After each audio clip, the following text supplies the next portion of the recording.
रूस कहां से कहां पहुंच गया और हम इन बाबाओं के चक्कर में फंसे पड़े। वहां वैज्ञानिक मिसाइलें बना रहे हैं और यहां बाबा लोग माला जप रहे हैं, पाखंड फैला रहे हैं। रूस ने दुनिया की पहली न्यूक्लियर पावर्ड क्रूज मिसाइल बूरे वास्तनिक बना डाली है, जो असीमित दूरी तक उड़ सकती है, जिसे कोई रडार नहीं पकड़ सकता और जो अपने टारगेट को बिना रुके तबाह कर सकता है। जबकि हमारे यहां प्रवचन के नाम पर पाखंड चल रहा है, कथा के नाम पर कारोबार और धर्म के नाम पर धोखाधड़ी। रूस के वैज्ञानिक लैब में दिन रात मेहनत कर रहे हैं। हमारे बाबा माइक लेकर भक्तों की अंधभक्ति नाप रहे हैं, गोबर और गोमूत्र पिला रहे हैं। वहां नेता वैज्ञानिकों की परिक्रमा करते हैं, यहां नेता बाबाओं के चरण चुंबन करते हैं। पुतिन कैमरे के सामने वैज्ञानिक उपलब्धियों की घोषणा करते हैं, हमारे नेता केदारनाथ की गुफा में कैमरा लगवाकर ध्यान की नौटंकी करते हैं। पुतिन कहते हैं हमने दुनिया की सबसे एडवांस मिसाइल बना ली, मोदी कहते हैं हमने सबसे ऊंचा मंदिर बना लिया। फर्क समझिए, वहां काम होता है, यहां कर्मकांड होता है। रूस के पास यूनिवर्सिटी है, हमारे पास प्रवचनशाला है। वहां प्रयोगशाला चलती है, यहां कथा मंडप चलता है। वहां वैज्ञानिकों को सम्मान मिलता है, यहां बाबा ट्रेंडिंग में रहते हैं। रूस ने आसमान में उड़ता हुआ न्यूक्लियर रिएक्टर बना दिया और हम अभी भी गोमूत्र और ग्रह नक्षत्र में उलझे हुए हैं। बाबा लोग जनता को आई लव मोहम्मद और आई लव महादेव में फंसाए रखते हैं ताकि किसी को आई लव साइंस कहने की फुर्सत ही ना मिले। ये वही देश है जो कभी आर्यभट्ट और सीवी रमन की धरती कहलाता था और अब बाबा अनिरुद्धाचार्य धीरेन्द्र शास्त्री का अखाड़ा बन चुका है।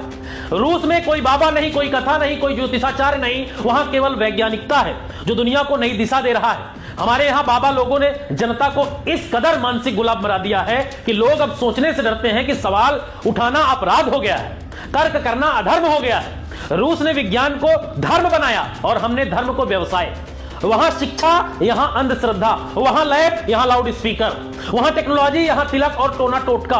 पुतिन ने जो मिसाइल बनाई उसकी उड़ान की सीमा नहीं है, लेकिन हमारे विचारों की उड़ान बाबा की चौखट से आगे नहीं जाती है। पुतिन का देश आसमान छू रहा है, हमारा देश घंटा घड़ियाल बजाने में व्यस्त है।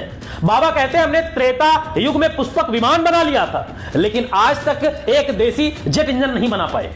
ये वही मानसिकता है जो गोबर में सोना ढूंढती है और विज्ञान में दोष।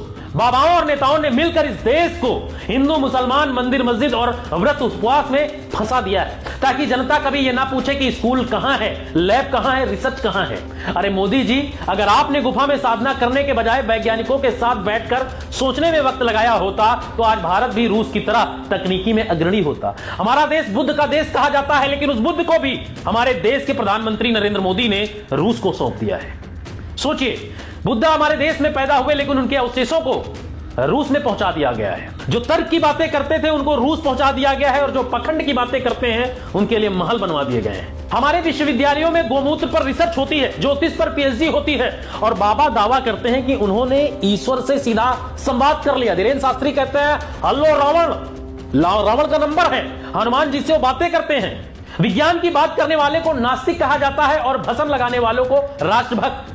रूस के वैज्ञानिकों ने चेरनोबिल हादसे से सीखकर उड़ता हुआ न्यूक्लियर रिएक्टर बना दिया और हमारे बाबा भक्तों के दिमाग में रेडिएशन फैला रहे हैं। पुतिन ने असंभव को संभव किया और हमारे बाबा असंभव को प्रवचन बना रहे हैं। रूस ने 14,000 किलोमीटर उड़ने वाली मिसाइल बना ली और हम अभी तक ये सोच रहे हैं कि एकादशी के दिन प्याज खाना पाप है या पुण्य।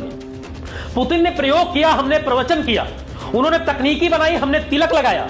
उन्होंने भविष्य पर काम किया, हमने भूतकाल में उलझा रहे हैं।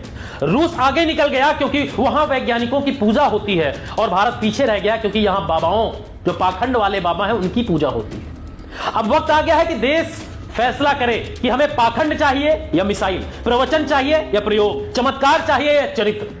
या तो भारत बाबा मुक्त बनेगा या फिर विज्ञान से वंचित रहेगा, क्योंकि इस देश में जब तक ये पाखंडी बाबा हैं देश आगे नहीं बढ़ सकता। क्योंकि जो देश बाबा की कृपा पर चलता है वो कभी पुतिन की तरह नहीं बढ़ता, बस आरती की थाली घुमाता रहता है, टोना टोटका करता रहता है, 5100 हजार 1 लाख करोड़ों की कथा करवाता रहता है और बताता है कि ये करना है, ये नहीं करना है। फिलहाल इस वीडियो में इतना ही। कुछ समझ में आया हो तो कमेंट में अपनी राय दीजिएगा और वीडियो अच्छा लगा हो तो चैनल को सब्सक्राइब ना किया हो तो चैनल को सब्सक्राइब कर लें और दूसरों तक शेयर जरूर कर दें।